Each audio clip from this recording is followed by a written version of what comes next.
Assalamualaikum warahmatullahi wabarakatuh. Saya Rafina Cahyani Paisti dengan NIM 22402039, Prodi Perbankan Syariah 2A. Pada kesempatan kali ini akan membahas mengenai kewarganegaraan.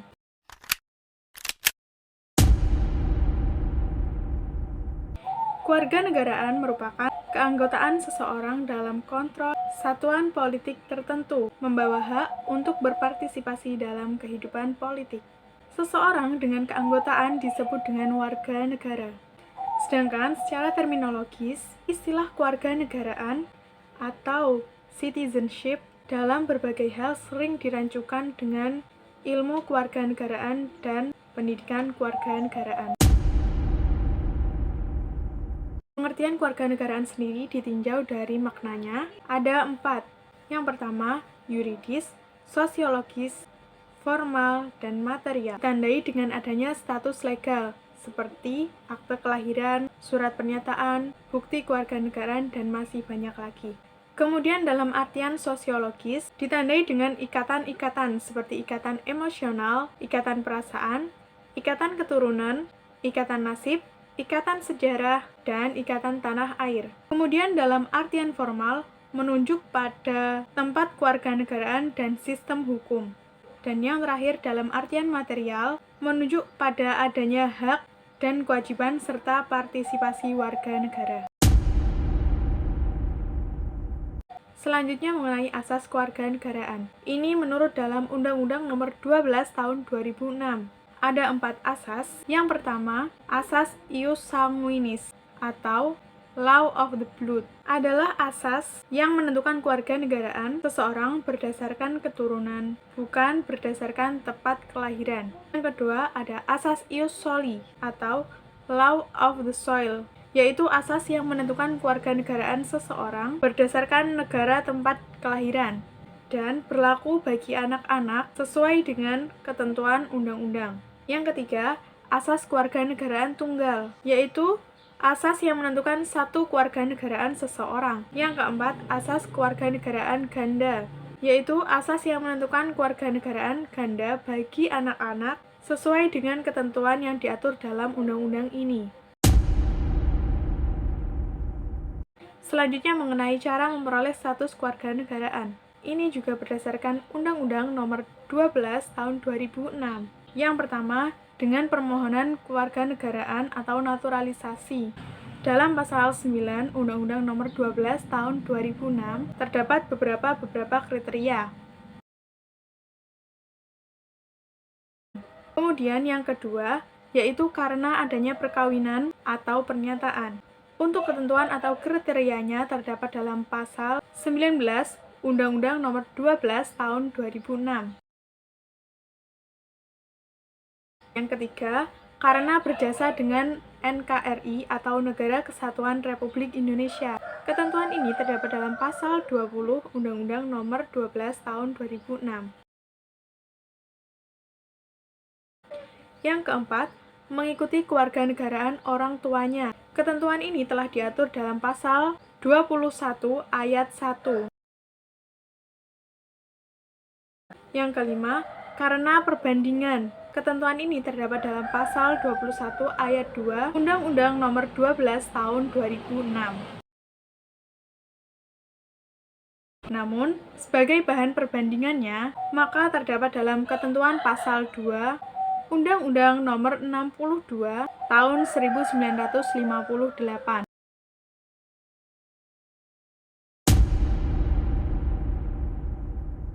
Selanjutnya mengenai kehilangan kewarganegaraan. Seseorang dinyatakan kehilangan kewarganegaraan apabila terdapat ketentuan dalam pasal 23 Undang-Undang Nomor 12 Tahun 2006.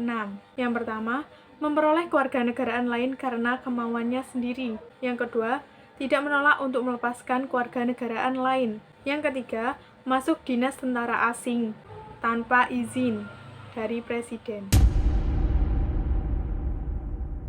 Kemudian cara memperoleh kembali status kewarganegaraan atau repatriasi. Ini terdapat dalam Undang-Undang Nomor 12 Tahun 2006. Kemudian ketentuan pidana bagi seseorang yang melanggar Undang-Undang Nomor 12 Tahun 2006. Yang pertama terdapat dalam Pasal 36, Pasal 37, dan Pasal 38. Mungkin itu saja yang dapat saya sampaikan. Apabila ada kurang lebihnya, saya mohon maaf. Wabillahi taufiq wal hidayah. Wassalamualaikum warahmatullahi wabarakatuh.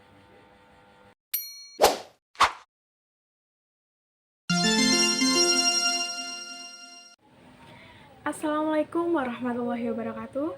Saya Revina Cahyani Maisti dengan NIM 224020039, Prodi Perbankan Syariah 2A. Pada kesempatan kali ini akan membahas mengenai demokrasi dan macam-macam pemilu di Indonesia. 3, 2, 1. Baik, langsung saja. Pengertian demokrasi. Demokrasi berasal dari bahasa Yunani, yaitu demos yang berarti rakyat, kratos berarti pemerintahan kekuasaan. Secara bahasa, demokrasi adalah keadaan negara di mana sistem pemerintahannya, kedaulatan berada di tangan rakyat, kekuasaan tertinggi berada pada keputusan rakyat, rakyat berkuasa, pemerintahan rakyat, dan kekuasaan oleh rakyat. Prinsip demokrasi dibagi menjadi dua. Yang pertama, kebebasan atau persamaan, freedom atau equality. Yang kedua, kedaulatan rakyat atau people's sovereignty. Berikutnya mengenai perkembangan demokrasi di Indonesia. Indonesia merupakan negara demokrasi. Dwi Sulisworo membagi Indonesia menjadi 4 masa demokrasi. Masa pertama, demokrasi konstitusional, yang terjadi pada tahun 1945 sampai 1959. Yang kedua, demokrasi terpimpin, yang terjadi pada tahun 1959 sampai 1965. Masa ketiga, demokrasi Pancasila, yang terjadi pada tahun 1965 sampai 1998. Masa keempat, demokrasi pasca reformasi, yang terjadi mulai tahun 1998 hingga saat ini. Berikutnya mengenai ciri-ciri demokrasi. Yang pertama, memiliki perwakilan rakyat. Yang kedua, keputusan berdasarkan aspirasi dan kepentingan warga negara. Yang ketiga, menerapkan ciri konstitusional. Yang keempat, menyelenggarakan pemilihan umum. Yang kelima, terdapat sistem kepartaian. Selanjutnya mengenai tujuan demokrasi. Tujuan demokrasi yang pertama yaitu kebebasan berpendapat. Yang kedua, menciptakan keamanan dan ketertiban. Yang ketiga, mendorong masyarakat aktif dalam pemerintahan. Yang keempat, membatasi kekuasaan pemerintahan. Dan yang kelima, mencegah terjadinya perselisihan. Selanjutnya, mengenai pemilihan umum. Pemilihan umum atau pemilu merupakan sarana kedaulatan rakyat untuk memilih anggota Dewan Perwakilan Rakyat, Dewan Perwakilan Daerah, Presiden dan Wakil Presiden. Untuk asas-asas dalam pemilihan umum dikenal dengan luberjurdil atau langsung, umum, rahasia, bebas, jujur, dan adil. Kemudian sistem pemilihan umum. Sistem pemilihan umum terbagi menjadi 3. Yang pertama, sistem distrik atau plurality system, yaitu perhitungan sederhana untuk mengumpulkan jumlah suara terbanyak. Yang kedua, sistem semi proporsional, yaitu perhitungan sistem distrik yang menjembatani proporsional. Yang ketiga, sistem proporsional, yaitu perhitungan rumit dengan menggunakan bilangan pembagi pemilih. Selanjutnya mengenai fungsi dan tujuan diadakannya pemilu di Indonesia. Yang pertama, untuk mempertahankan dan mengembangkan sendi-sendi demokrasi di Indonesia. Yang kedua, mencapai suatu masyarakat yang adil dan makmur berdasarkan Pancasila. Yang kelima, yaitu keadilan sosial bagi seluruh rakyat Indonesia. Dan yang ketiga, untuk menjamin suksesnya masa Orde Baru, yaitu tetap tegaknya Pancasila dan diberlakukannya Undang-Undang Dasar 1945. Sementara itu, untuk tujuan dari diadakannya pemilu, yang pertama, sebagai mekanisme untuk menyeleksi para pemimpin dan alternatif kebijakan umum.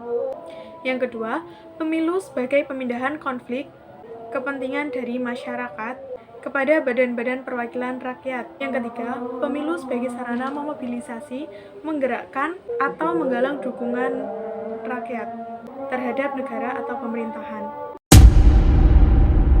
Cukup sekian yang dapat saya sampaikan. Apabila ada kurang lebihnya, saya mohon maaf. Saya pamit undur diri. Wassalamualaikum warahmatullahi wabarakatuh.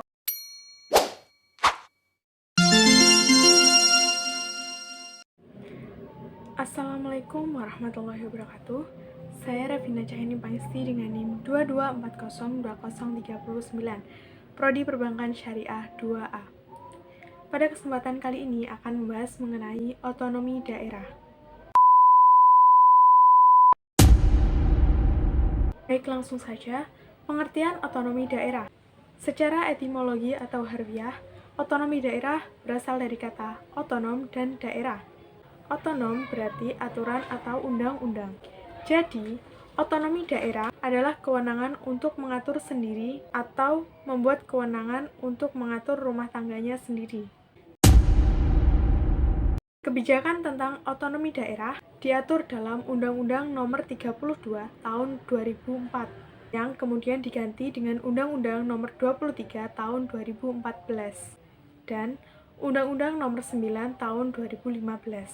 Otonomi daerah sangat berhubungan erat dengan dasar kedaulatan rakyat atau kerakyatan, bahwa sebenarnya menurut kedaulatan rakyat, hak rakyat untuk menentukan nasibnya tidak hanya ada pada pucuk pimpinan, melainkan juga berada di kota, di desa, dan di sebuah daerah. Kemudian mengenai urgensi otonomi daerah. Menurut Joseph Riwukahu, otonomi dilaksanakan dengan beberapa alasan. Yang pertama, merujuk dari sudut politik, yaitu untuk mencegah penumpukan kekuasaan pada satu pihak yang akhirnya akan menimbulkan tirani. Yang kedua, merujuk pada bidang politik, yaitu untuk menarik rakyat untuk ikut serta dalam pemerintahan dan melatih untuk menggunakan hak-hak demokrasi.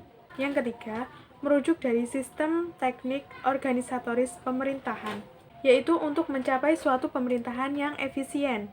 Yang keempat, merujuk pada sistem kultural, supaya perhatian sepenuhnya ditumpahkan dan dikhususkan pada suatu daerah. Dan yang terakhir, merujuk pada suatu kepentingan pembangunan ekonomi, dengan tujuan karena pemerintahan daerah dapat lebih banyak dan secara langsung membantu pembangunan tersebut. Selanjutnya mengenai bentuk-bentuk otonomi daerah. Yang pertama ada dekonsentrasi, yaitu pembagian wewenang dan tanggung jawab administrasi negara dan tanggung jawab administrasi antara Departemen Pusat dan pejabat pusat di lapangan, tanpa adanya penyerahan kewenangan untuk mengambil keputusan secara leluasa.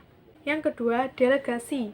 Delegasi adalah pelimpahan pengambilan keputusan dan kewenangan untuk melakukan tugas-tugas yang tidak secara langsung dalam pengawasan pemerintahan pusat. Yang ketiga, ada devolusi. Devolusi adalah pelimpahan wewenang untuk pengambilan keputusan, keuangan, dan manajemen kepada unit otonom pemerintahan daerah. Yang keempat, ada privatisasi, yaitu suatu tindakan kewenangan dari pemerintah kepada badan-badan sukarela, swasta, dan swadaya masyarakat. Misalnya seperti BUMN, BUMD yang dijadikan satu membentuk PT. Kemudian mengenai tujuan dan manfaat otonomi daerah. Ada 3 tujuan utama, yaitu ada politik, administrasi, dan ekonomi. Adapun tujuan otonomi daerah sebagai berikut. Yang pertama, peningkatan pelayanan publik semakin baik. Yang kedua, pengembangan kehidupan demokrasi. Yang ketiga, peradilan nasional. Yang keempat, wilayah regional adil. Yang kelima, pemeliharaan hubungan harmonis antara pusat dan daerah, serta antar daerah di integritas republik. Yang keenam, mendorong pemberdayaan masyarakat. Selanjutnya, manfaat adanya otonomi daerah. Pertama, untuk kepentingan masyarakat. Yang kedua, untuk meningkatkan efisiensi pemerintahan pusat. 3, meningkatkan pengawasan kegiatan atau aktivitas yang dilakukan oleh elit lokal, meningkatkan pasokan barang dan jasa di daerah dengan biaya yang murah dan terjangkau. Kemudian dasar-dasar pengelolaan otonomi daerah yaitu terdapat dalam Pasal 18 Undang-Undang Dasar 1945. Kemudian mengenai landasan hukum otonomi daerah terhitung sejak masa kemerdekaan, yaitu yang pertama pada periode Undang-Undang Nomor 1 Tahun 1945. Yang kedua, periode Undang-Undang Nomor 22 Tahun 1948. Yang ketiga, periode Undang-Undang Nomor 1 Tahun 1957. Yang keempat, penetapan Presiden Nomor 6 Tahun 1959. Yang kelima, periode Undang-Undang Nomor 18 Tahun 1965. Keenam, Undang-Undang Nomor 5 Tahun 1974. Yang ketujuh, Undang-Undang Nomor 22 Tahun 1999. Yang kedelapan, Undang-Undang Nomor 32 Tahun 2004. Yang kesembilan, Undang-Undang Nomor 23 Tahun 2014. Dan ke-10 Undang-Undang Nomor 9 Tahun 2015. Berikutnya mengenai masalah dan penyelesaian otonomi daerah di Indonesia. Adapun masalahnya meliputi yang pertama, adanya eksploitasi pendapatan daerah. Yang kedua, pemahaman tentang konsep desentralisasi dan otonomi daerah yang kurang matang. Yang ketiga, parlemen di daerah tumbuh menjadi sebuah kekuasaan politik real yang baru.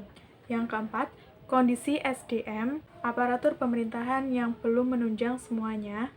Yang kelima, adanya korupsi di daerah. Yang keenam, adanya potensi munculnya konflik antar daerah.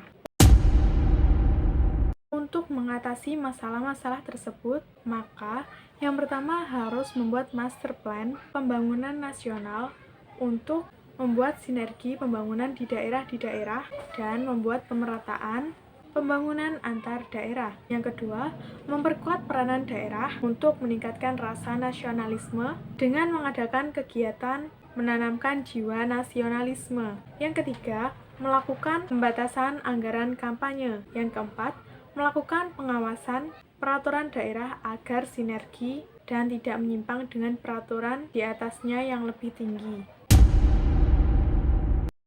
Mungkin itu saja yang dapat saya sampaikan. Apabila ada kurang lebihnya, saya mohon maaf. Saya pamit undur diri. Wassalamualaikum warahmatullahi wabarakatuh.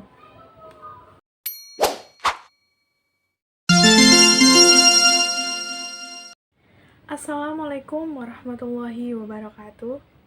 Saya Revina Cahyaning Pangesti dengan NIM 224020309, Prodi Perbankan Syariah 2A. Pada kesempatan kali ini akan membahas mengenai hak asasi manusia.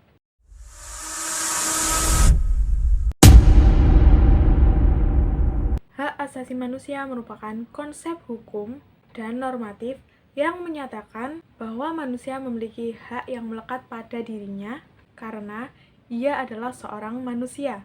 Hak asasi manusia ini berlaku sampai kapanpun, dimanapun, dan kepada siapapun, karena sifatnya bersifat universal. Hak asasi manusia pada prinsipnya tidak dapat dicabut, juga tidak dapat dibagi-bagikan, saling berhubungan dan saling bergantung. Secara konseptual, hak asasi manusia dapat dilandaskan pada keyakinan bahwa hak tersebut dianugerahkan secara alamiah oleh alam semesta, Tuhan, atau nalar. Selanjutnya mengenai macam-macam hak asasi manusia.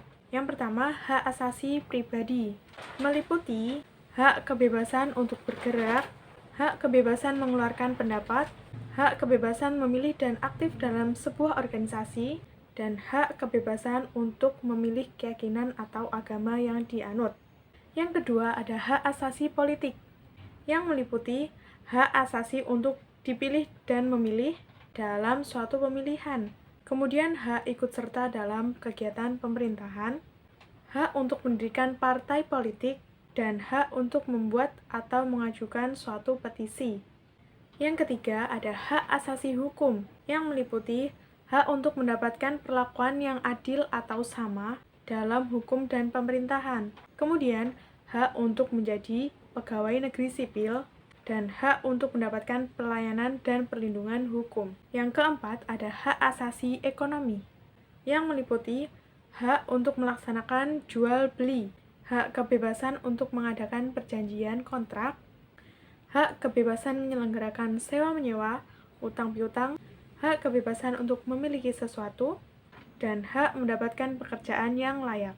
Yang kelima, ada hak asasi peradilan, meliputi hak mendapatkan pembelaan di pengadilan, dan hak persamaan atas perlakuan penggeledahan, penangkapan, penahanan, dan penyelidikan di mata hukum. Selanjutnya mengenai penegakan hak asasi manusia di Indonesia.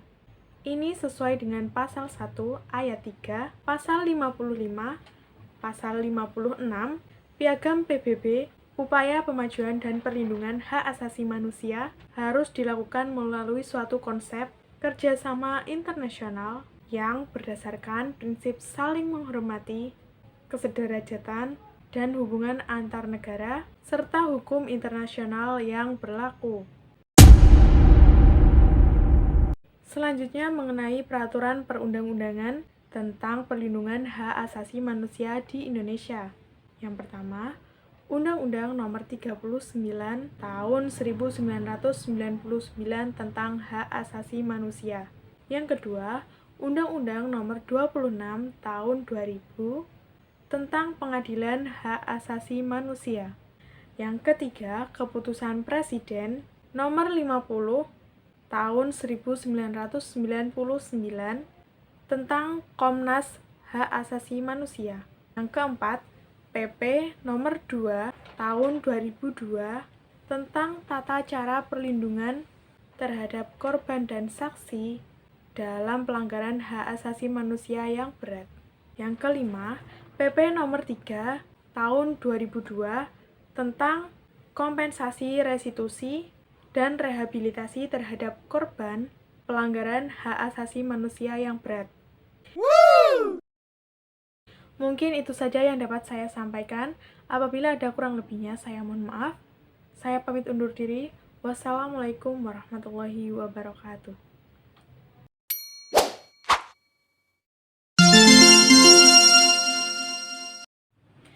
Assalamualaikum warahmatullahi wabarakatuh.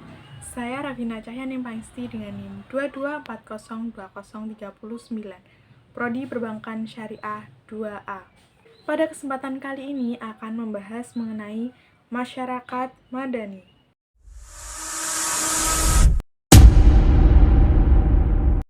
Baik, langsung saja. Masyarakat madani lahir pertama kali dalam perjalanan politik di Barat. Istilah ini dikenal dengan nama civil society. Kemudian, tokoh Dawam Raharjo mendefinisikan masyarakat madani sebagai proses penciptaan peradaban yang mengacu pada nilai-nilai kebijaksanaan bersama.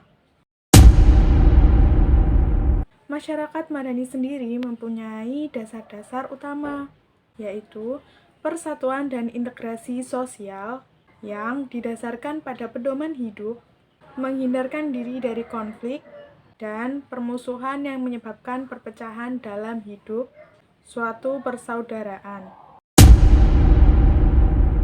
Berdasarkan karakteristik masyarakat madani, memiliki beberapa unsur yang dimiliki. Yang pertama, wilayah publik yang bebas. Yang kedua, demokrasi. Yang ketiga, toleransi. 4, kemajemukan. Dan kelima, keadilan sosial. Selanjutnya mengenai ciri-ciri masyarakat madani. Yang pertama, adanya kemandirian yang cukup tinggi antara individu dan kelompok dalam masyarakat. Yang kedua, adanya ruang publik bebas sebagai wahana keterlibatan dalam politik secara aktif. Yang ketiga, adanya kemampuan membatasi kuasa negara agar tidak intervensionis. Selanjutnya, masyarakat madani dalam Islam. Membangun masyarakat Islam adalah kewajiban bagi setiap muslim. Membangun masyarakat muslim itu mempunyai ciri dasar. Yang pertama, ta'awun atau tolong-menolong. Yang kedua, takaful atau saling menanggung. Yang ketiga, tadomun atau memiliki solidaritas. Masyarakat yang ideal sering disebut dengan masyarakat madani dan sering dikaitkan dengan civil society. Masyarakat madani sendiri merupakan terjemahan dari mujtama madani. Yang pertama sebagai masyarakat kota dan yang kedua sebagai masyarakat peradaban. Yang pertama sebagai masyarakat kota yang berasal dari kata madani yang berarti Madinah yang merupakan kota. Yang kedua merupakan masyarakat peradaban yang merupakan turunan dari kata tamadun yang berarti peradaban. Sehingga masyarakat madani sendiri merupakan masyarakat yang menjunjung tinggi nilai-nilai peradaban. Mungkin itu tadi yang dapat saya sampaikan. Apabila ada kurang lebihnya, saya mohon maaf. Saya pamit undur diri. Wassalamualaikum warahmatullahi wabarakatuh.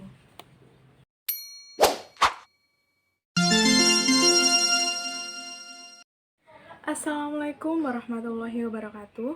Saya Ravina Cahining Pangisi dengan NIM 224020309, Prodi Perbankan Syariah 2A. Pada kesempatan kali ini akan membahas mengenai integritas versus korupsi.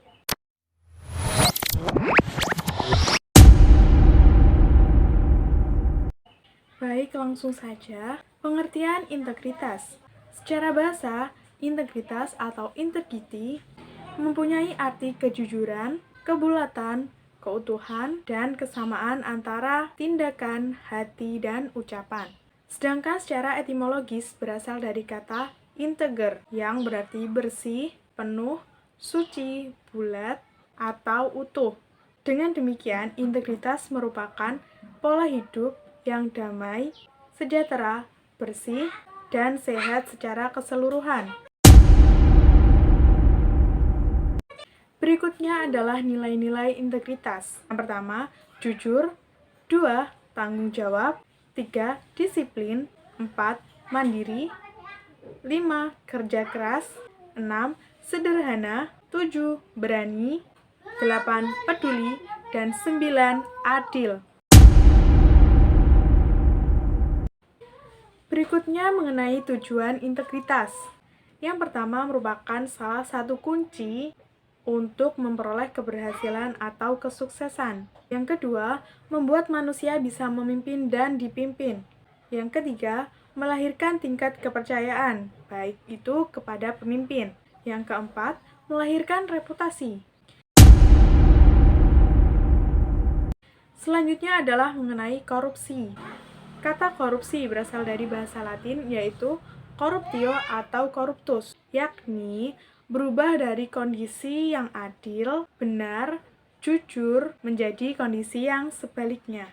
Arti kata korupsi secara harfiah adalah kebusukan, keburukan, kebejatan, ketidakjujuran, dapat disuap, tidak bermoral, penyimpangan dari kesucian. Sedangkan menurut Kamus Besar Bahasa Indonesia, arti kata korupsi adalah sesuatu yang buruk, jahat, dan merusak.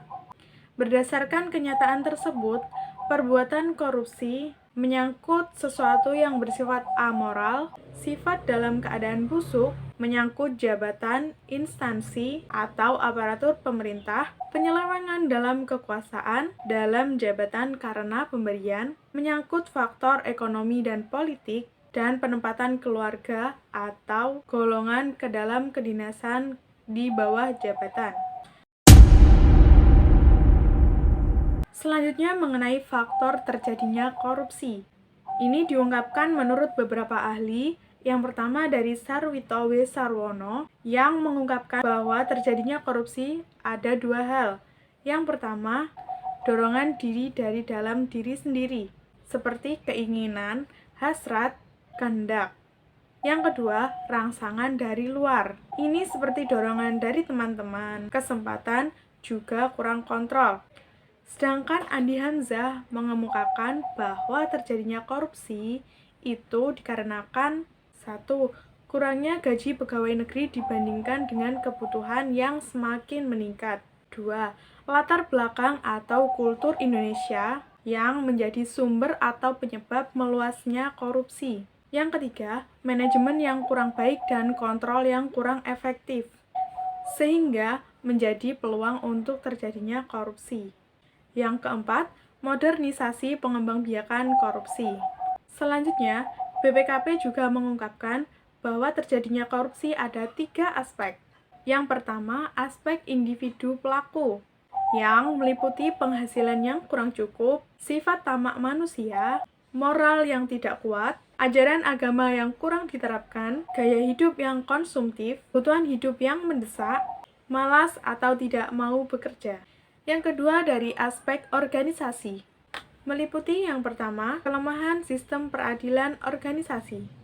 Meliputi yang pertama, kelemahan sistem pengadilan manajemen.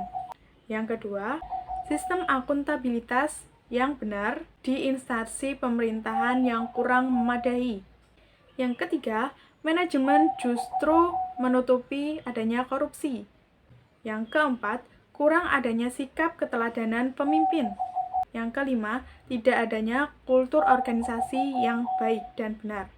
Kemudian aspek yang ketiga, aspek tempat individu dan organisasi yang berbeda. Meliputi masyarakat yang kurang menyadari bahwa yang dirugikan dalam korupsi adalah diri mereka sendiri. Yang kedua, nilai-nilai masyarakat yang kondusif untuk terjadinya korupsi, sehingga menjadi budaya dalam masyarakat tersebut. Yang ketiga, masyarakat kurang menyadari bahwa dirinya terlibat dalam korupsi. Padahal, setiap korupsi pasti akan merugikan anggota masyarakat. Yang keempat, korupsi mudah timbul karena adanya kelemahan di dalam peraturan perundang-undangan yang hanya menguntungkan bagi kroni penguasa. Yang kelima, masyarakat kurang menyadari bahwa korupsi tidak akan bisa dicegah dan diberantas apabila mereka ikut melakukannya. Berikutnya adalah jenis dan bentuk korupsi. Mengenai jenis korupsi, yang pertama, korupsi pengadaan barang, kedua, penghapusan barang inventaris dan aset negara, baik berupa tanah, yang ketiga, pungli penerimaan pegawai, pembayaran gaji, kenaikan pangkat, dan pensiun. 4. Pemotongan uang bantuan ataupun subsidi. 5. Bantuan fiktif. 6. Penyelewengan dana proyek. 7. Proyek fisik. 8. Manipulasi hasil penjualan, penerimaan pajak dan retribusi. 9. Manipulasi proyek-proyek fisik seperti jalan. 10. Daftar gaji atau honor fiktif. 11. Manipulasi dana pemeliharaan dan renovasi fisik. 12. Pemotongan bantuan seperti Inpres dan Banpres. 13. Proyek pembangunan SDM yang fiktif. 14. Manipulasi ganti rugi tanah dan bangunan. 15. Manipulasi biaya sewa dan transportasi. Dan 16. Korupsi waktu kerja. Kemudian bentuk korupsi, yang pertama, kerugian keuangan negara. Kedua, suap menyuap. Ketiga, penggelapan uang atau surat berharga dalam jabatan. Keempat, pemerasan. Kelima, perbuatan curang. Keenam, benturan kepentingan dalam pengadaan, pemborosan, dan persewaan. Ketujuh, gratifikasi. Selanjutnya, macam-macam korupsi. Ini mengutip dari pendapat Amin Rais bahwa korupsi terbagi menjadi 4. Yang pertama, korupsi eksploitif, berupa sogokan atau suap dari pengusaha kepada penguasa. Yang kedua, korupsi manipulatif, seperti permintaan seseorang yang memiliki kepentingan ekonomi kepada eksekutif atau legislatif untuk membuat peraturan atau kebijakan yang menguntungkan bagi usaha ekonominya. Ketiga, korupsi nepotistik, yaitu terjadinya korupsi karena ikatan kekeluargaan, pertemanan, dan sebagainya. Keempat, korupsi subversif, yaitu mereka yang merampok kekayaan negara secara sewenang-wenangnya untuk dialihkan ke pihak asing dengan keuntungan pribadi. Lalu, upaya untuk mencegah terjadinya korupsi, yaitu meliputi nilai moral yang berupa kaidah atau aturan tingkah laku yang seharusnya ditampilkan dan menjadi pedoman hidup dan menjadi pedoman bagi setiap masyarakat. Yang kedua, kedisiplinan. Yang ketiga, norma hukum. Selanjutnya mengenai relevansi antara integritas dan korupsi. Integritas dan korupsi sendiri merupakan dua hal yang saling bertolak belakang. Namun, mereka memiliki hubungan yang sangat erat dalam konteks pemerintahan, kebijakan publik, dan tata kelola yang baik. Integritas mencangkup kejujuran, akuntabilitas, transparansi, dan keadilan dalam setiap aspek kehidupan, termasuk dalam tata pengelolaan keuangan dan pemerintahan. Jadi, kesimpulannya bahwa kita memerlukan integritas untuk kehidupan anti korupsi. Mungkin cukup sekian yang dapat saya sampaikan. Apabila ada kurang lebihnya, saya mohon maaf. Saya pamit undur diri. Wassalamualaikum warahmatullahi wabarakatuh.